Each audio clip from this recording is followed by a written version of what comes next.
Bueno, en este video vamos a hablar de las uniones químicas, ¿sí?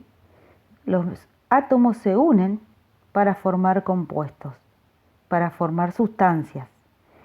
Para eso tenemos que recordar los tipos de átomos que tenemos, los 3 grupos de átomos que tenemos en la tabla periódica. Tenemos los metales, los no metales y los gases raros. Y sabemos que de estos 3 grupos, de estos 3 grupos de elementos, los gases raros no forman compuestos. Por eso se les dice raros, nobles o inertes.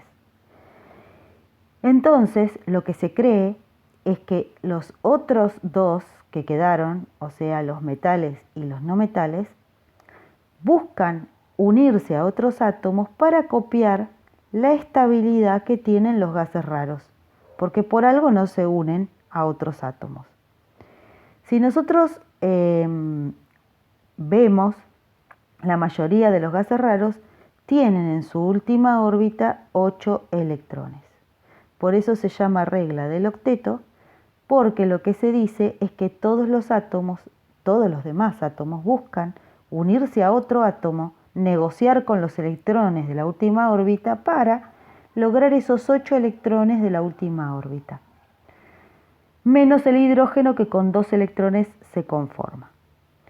Bueno, porque en realidad la verdadera regla del octeto dice que los demás elementos buscan imitar a los gases raros en su estructura, en su configuración electrónica. Entonces, no es que todos tienen 8, el helio no tiene 8, tiene 2 y el hidrógeno trata de copiar al helio. Pero para resumirlo, hacerlo más fácil, decimos todos quieren llegar a 8.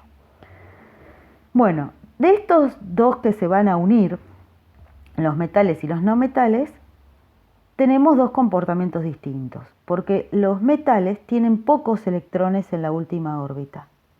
Entonces, les vamos a decir los generosos, porque, entre nosotros, ¿no? Porque van a tratar de regalar esos electrones para deshacerse de esa órbita y quedarse con la órbita anterior que ya tiene 8. O sea, si un metal tiene 2 electrones en su última órbita, le resulta más fácil cederlos y quedarse con los 8 de la anterior, que andar juntando 6 electrones de otro átomo.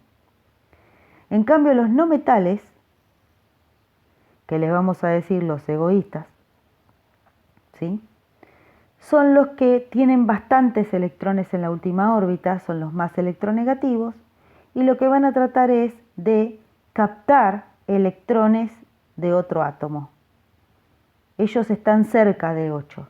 Entonces están necesitando que alguien les regale, que otro átomo les regale, les preste para llegar a 8. O sea, por ejemplo, supónganse que tienen 6 electrones. Con 2 electrones ya llegamos a 8. Bueno, vamos a ver entonces qué tipo de uniones pueden encontrarse.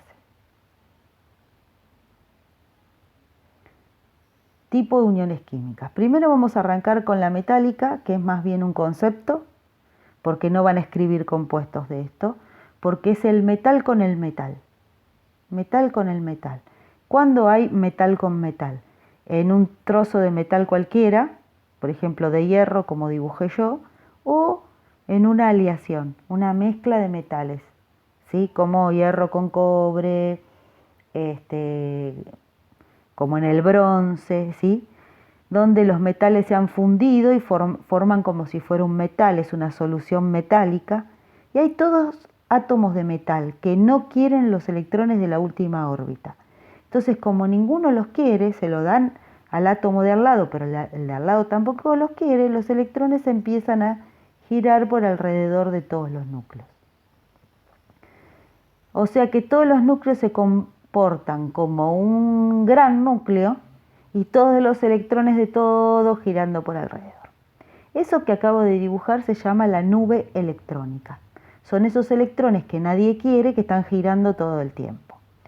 Y es lo que le da característica a un metal. Por ejemplo, si la luz toca a un metal, parte de la luz rebota porque primero toca a la nube electrónica antes de llegar al material.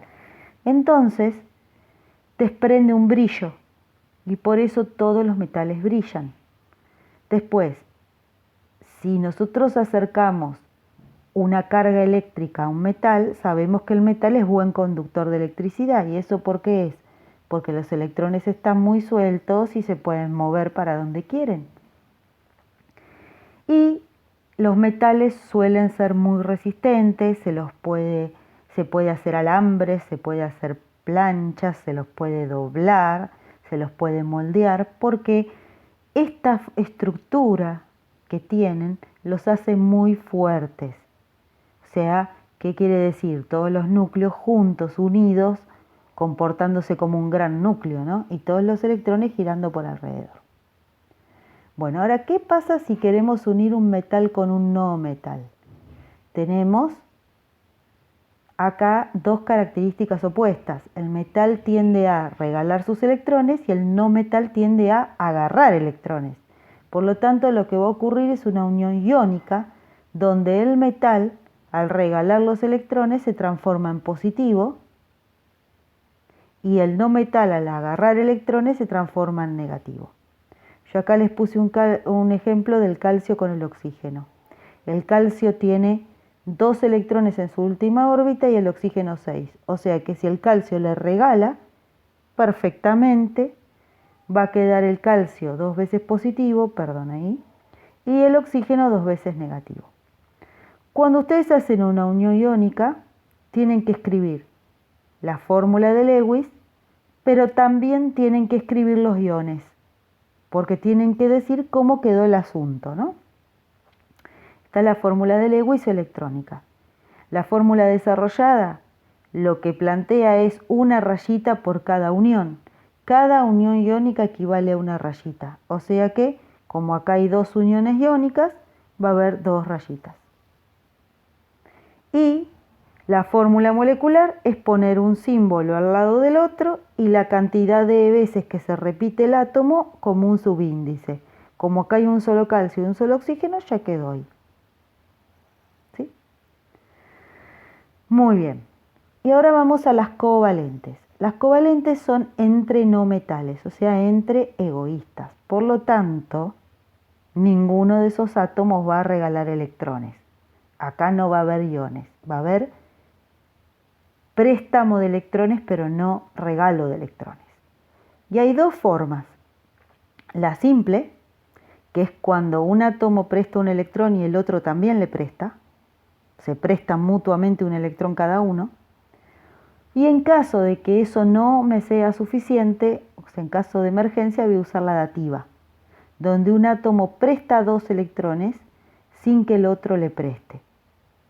Y eso se usa cuando es necesario nada más. En la fórmula desarrollada, la simple se hace con una sola rayita y la dativa vale doble. Vamos a ver ejemplos. Primer ejemplo, cloro con oxígeno. El cloro tiene 7 electrones, el oxígeno 6, hay un préstamo, ya ahí este cloro quedó bien, pero el oxígeno necesitaba otro electrón más, por eso tuve que repetir otro cloro. ¿Sí? Así quedó la fórmula de Lewis. La desarrollada es una unión entre cada cloro con el oxígeno y la fórmula molecular. Fíjense que la valencia, que era lo que ustedes usaban antes, es la cantidad de uniones que puede hacer un átomo. O sea que la valencia tiene que ver con la cantidad de uniones, que son estas uniones que están dibujando en la fórmula de Lewis. Bueno, y en el caso de emergencia, como acá, la fórmula de Lewis de este ejemplo. Yo agregué al compuesto que hicimos en el ejemplo número 1, les escribí otro compuesto que existe y que es del cloro y es con otra valencia del cloro. Acá está la fórmula molecular, la desarrollada. ¿Sí? ¿Y cómo sería la de Lewis? Vamos a ver. Si ustedes ven la parte central, es lo mismo que habíamos hecho arriba, con el otro ejemplo, con la diferencia que ahora acá tenemos un oxígeno más y otro oxígeno más. Bueno, y si antes ya estaba bien y estaban todos conformes, ¿cómo unimos esos 2 oxígenos?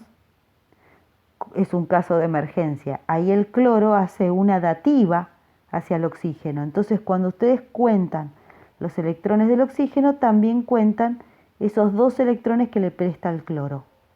Por lo tanto, llegó a 8. Pero el cloro solo van a contar los electrones propios, pero de este oxígeno de acá nada, porque ese oxígeno no le presta nada. Van a contar el electrón este de la simple. Y ahí llegó a 8. Bueno, eso es todo. Espero que les resulte fácil. Y nos vemos prontito. Y cualquier cosa me preguntan.